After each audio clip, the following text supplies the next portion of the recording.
Welcome to LMTI online training program. मेरा नाम है गिरीश शिंदे और आज हम बात करने जा रहे हैं वेपर कंप्रेशन रेफ्रिजरेशन साइकिल के बारे में। वेपर कंप्रेशन रेफ्रिजरेशन साइकिल में 4 इंपॉर्टेंट पार्ट होते हैं, जैसे कि कंप्रेसर, कंडेंसर, एक्सपांशन डिवाइस और इवापरेटर। अब हम एक एक करके देखेंगे इन चारों पार्ट का फंक्शन क्या है।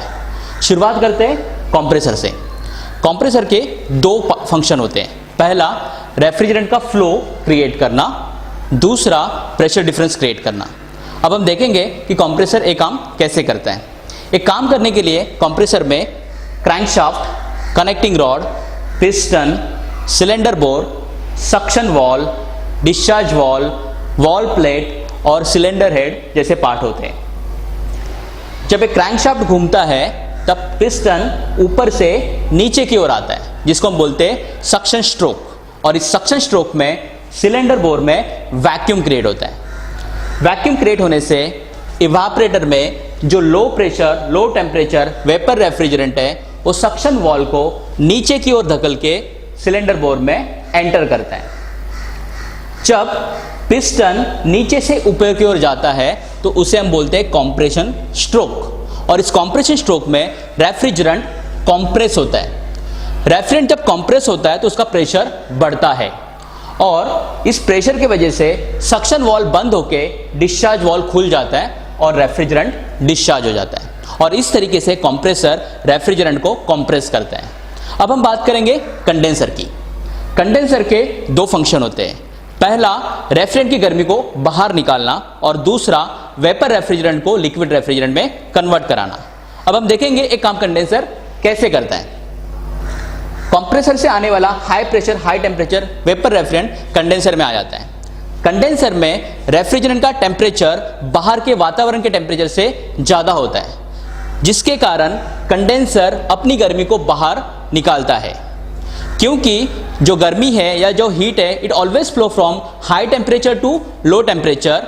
यहाँ पे कंडेंसर का टेम्परेचर बाहर के सराउंडिंग के टेम्परेचर से ज़्यादा होने के कारण कंडेंसर अपनी गर्मी को बाहर निकालना शुरू करता है और धीरे धीरे और वेपर रेफ्रिजरेंट लिक्विड में कन्वर्ट हो जाता है और उसका टेम्परेचर भी कम हो जाता है, और कंडेंसर के एंड में वो पूरी तरीके से लिक्विड हो चुका होता है। आप डायग्राम में साफ देख सकते हो, high pressure, high temperature vapour refrigerant को हमने डार्क रेड कलर से इंडिकेट किया है।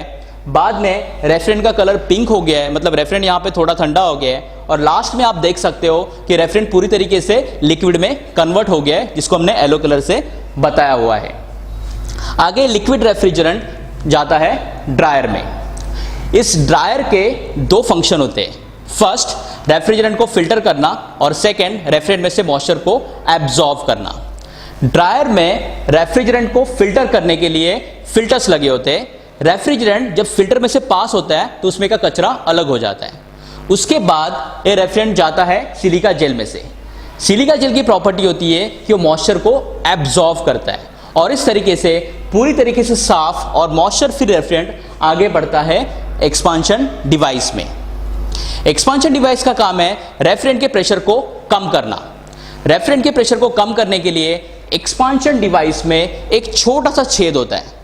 रेफ्रिजरेंट जब उस छेद में से पास होता है तो उसको रिस्ट्रिक्शन ऑफर होता है, रेजिस्टेंस ऑफर होता है, जिसके वजह से रेफ्रिजरेंट का प्रेशर कम हो जाता है और लो प्रेशर, लो टेम्परेचर का लिक्विड रेफ्रिजरेंट आगे जाता है इवापरेटर में। इवापरेटर के 2 फंक्शन होते हैं। पहला, बाहर की गर्मी को एब्जॉर्ब करना और दूसरा, लिक्विड रेफ्रिजरेंट को वेपर में कन्वर्ट करना। इवापरेटर में आने वाला refrigerant low pressure, low temperature का लिक्विड रेफ्रिजरेंट होता है।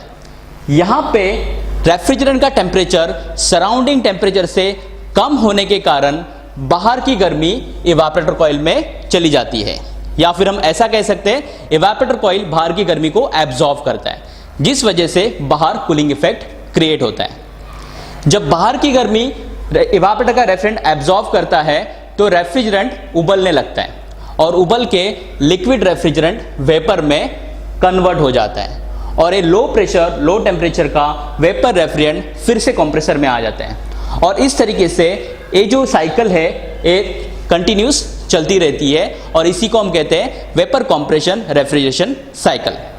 अब हमें देखना है कि ये जो वेपर कंप्रेशन रेफ्रिजरेशन साइकिल है इसका एप्लीकेशन क्या है। तो जितने भी रेफ्रिजरेटर हैं, फिर वो सिंगल डोर रेफ्रिजरेटर हो, डबल डोर रेफ्रिजरेटर हो, या फिर window air conditioner, split air conditioner, package air conditioner, central air conditioning plant, water cooler, bottle cooler, visible cooler, deep freezer, ice candy plant, cold storage plant, इन सारे machines में vapour compression refrigeration cycle इस्तेमाल होती है, या इसी principal पे ये सारी मशीन्स काम करती है। और इसके लिए इस साइकिल को समझना बहुत ज़रूरी है। Thank you for watching this video. अगर आपको मेरा वीडियो अच्छा लगा तो आप मुझे लाइक और सब्सक्राइब कीजिए, और हम जल्द मिलेंगे एक नए टॉपिक के साथ में। तब तक के लिए गुड बाय।